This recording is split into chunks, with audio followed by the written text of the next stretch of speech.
Bonjour à toutes et à tous. Nous sommes sur le plateau télé La recherche technologique invente la région sud de demain. La région sud a comme ambition, qui est très souvent répétée, et vous l'avez probablement vu dans la presse ces derniers temps, un certain nombre de fois, d'être la première smart région d'Europe. Or, pour être smart, il faut avoir une longueur d'avance. Et cette longueur d'avance, c'est notamment la recherche technologique qui peut l'amener à nos entreprises, à notre économie. Alors nous avons le plaisir d'accueillir sur le plateau télé Bernard Klenhoff, conseiller régional, vice-président de la commission, président de la commission économie, innovation, industrie et numérique à la région, et François Perfezou qui dirige les équipes du CEA Tech en région PACA. Non, en région sud. Sud. Une première question pour François. Que fait le CEA Tech en région PACA? Quelles sont les activités? Pour qui? Et finalement, quels en sont les bénéfices pour les entreprises? Oui, bonjour à tous. Donc CEA Tech, la direction de la recherche technologique du CEA, développe des technologies pour inventer demain au service des utilisateurs et des territoires. Et donc pour répondre à des grands enjeux sociétaux qu'on peut citer, alors il y a 4 grands enjeux sur lesquels nous travaillons. Il y a la transition numérique, bien entendu, avec une recherche très importante au niveau en particulier de Paris pour développer des systèmes numériques qui sont aujourd'hui déployés et très connus autour des véhicules autonomes par exemple, ou de l'usine du futur, de la réalité virtuelle et réalité augmentée, de l'intelligence artificielle. Le deuxième grand enjeu, c'est la transition énergétique, et bien entendu, avec la décarbonisation de l'économie. Il y aura toute une partie de l'économie qui restera toujours carbonée autour de l'industrie chimique, et où là, nous travaillons sur des technologies qui permettent de fermer le cycle du carbone. Donc, c'est des technologies telles que le Power to Liquid, Power to Gas, que d'ailleurs nous déployons également dans la région sud. Et puis, bien entendu, il y a aussi les technologies d'énergie décarbonée, d'énergie renouvelable, de stockage et de transport zéro CO2 sur lesquels nous travaillons. Le troisième grand enjeu, c'est l'enjeu de la sécurité. Alors, on parle de la défense, mais aussi bien sûr de la cybersécurité. Il faut savoir que dans 3 ans, il y aura 50 milliards d'objets connectés qui seront déployés dans le monde, et chacun de ces objets connectés sera une porte d'entrée potentielle pour des attaquants, des individus malveillants qui voudraient venir perturber le système. Donc ces objets connectés-là et les systèmes doivent être sécurisés. Et le CEA a une forte expérience dans ce domaine-là. Et le dernier enjeu dont je voudrais parler, c'est l'enjeu démographique. À la fois le vieillissement de la population, qui induit des nouveaux besoins en matière de médecine ambulatoire, d'accueil des personnes âgées dans les hôpitaux, et donc de soins personnalisés. Et puis l'accroissement de la population qui génère un besoin d'économie de ressources, d'économie de matière, de matériaux de substitution. Et voilà, pour résumer, CEA Tech travaille sur ces grands enjeux-là et développe des technologies qui permettent aux entreprises, aux territoires et aux individus d'adresser ces grands enjeux. Prochaine question pour Bernard Klenhoff.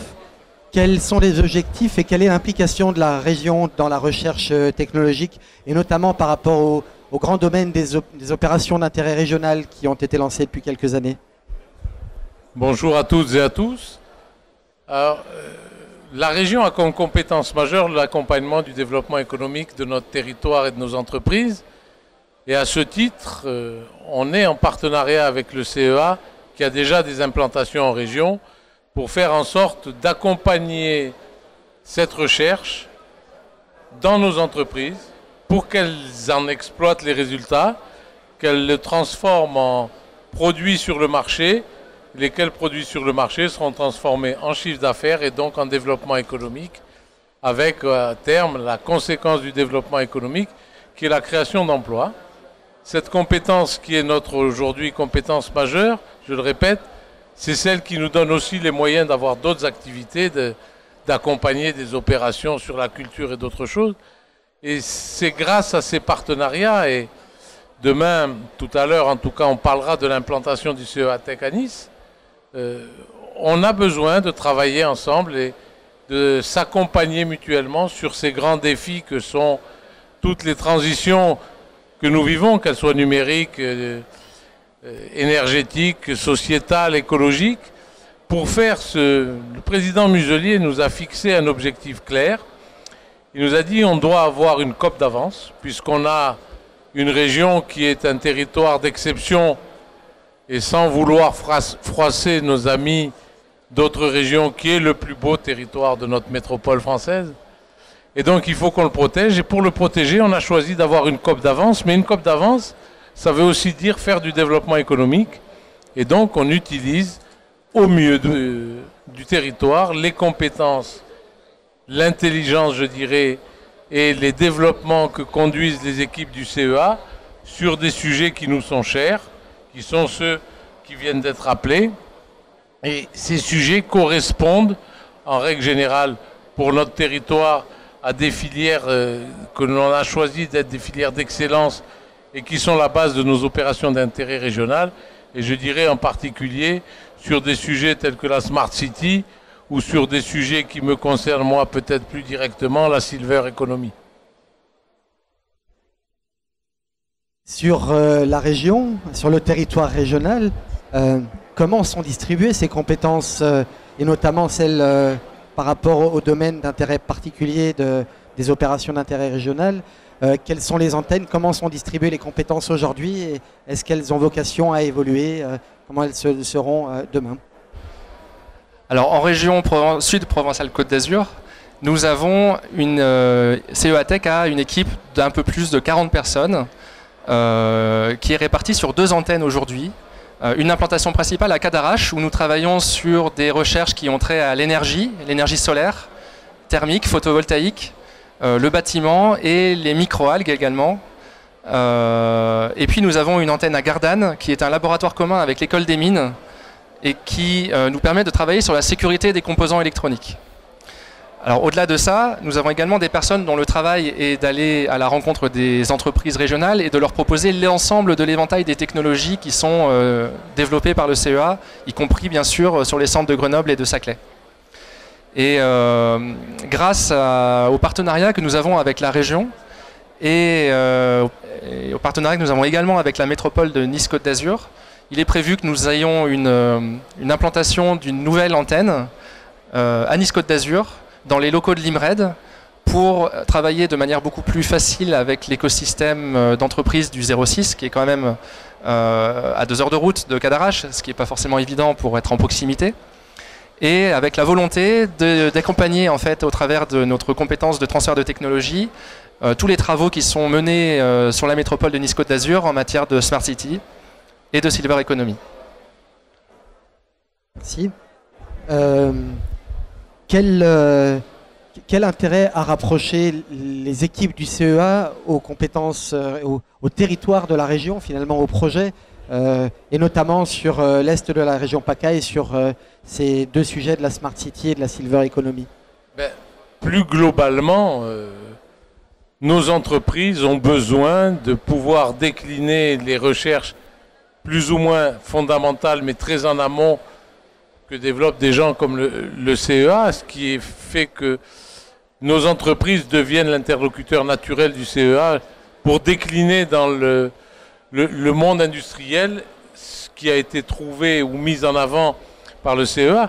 Mais je voudrais dire qu'on a ce type de partenariat, bien sûr, avec le CEA, qui, je le rappelle au passage, mais je parle sous votre contrôle, est le principal déposeur de brevets en France.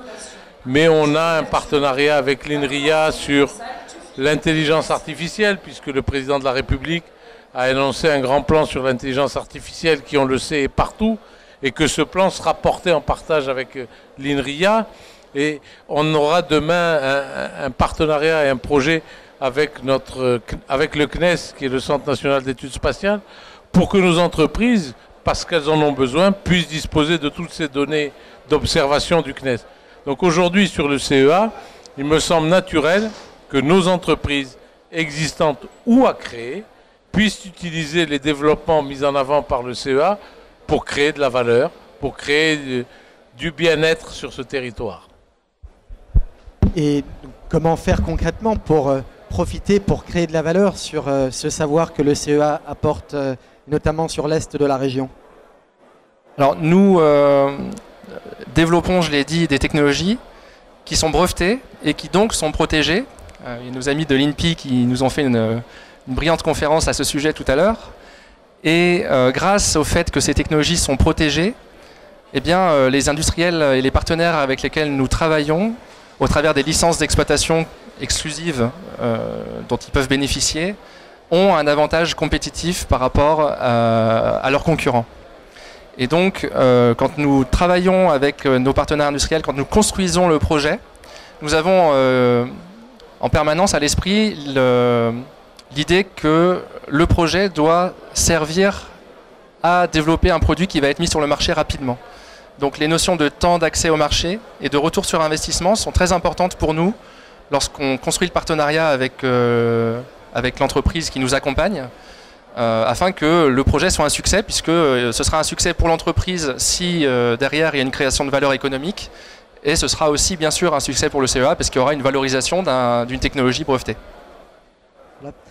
Nous arrivons à la fin du temps qui nous est alloué, donc n'hésitez pas à utiliser, à profiter des services du CEA en PACA Est qui viennent à vous grâce à ce partenariat et grâce au soutien de la région PACA.